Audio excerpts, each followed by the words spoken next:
The waterfall in Mount Lu viewed from afar. The waterfall in Mount Lu viewed from afar is a famous representative poem of Tang Dynasty, which has been praised by almost all Chinese people. Although this poem is not so rhetorically gorgeous as Li Yin's poem, and has no complex feelings of missing or depression. Li Bai, however, wrote such a casualness characterized poem that would be passed down from generation to generation.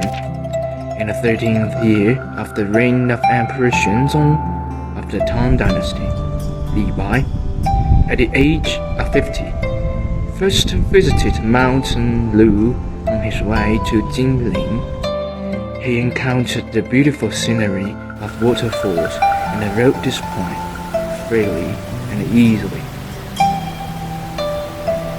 Waterfall in Mount Lu viewed from afar.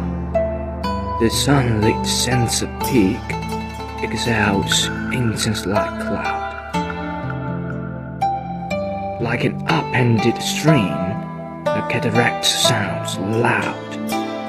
Its torrent dashes down 3,000 feet from high, as if the silver river fell from the blue sky. Li Bai is credited as the immortal poet, but later generations saw his romanticism.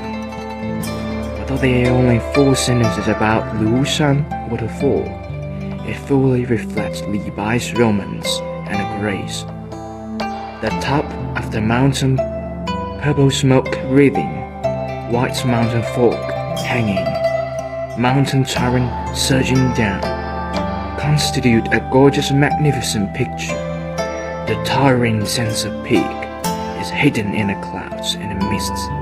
Looking at the waterfall from afar, it is like flying down from the clouds and falling from the sky, just like a galaxy.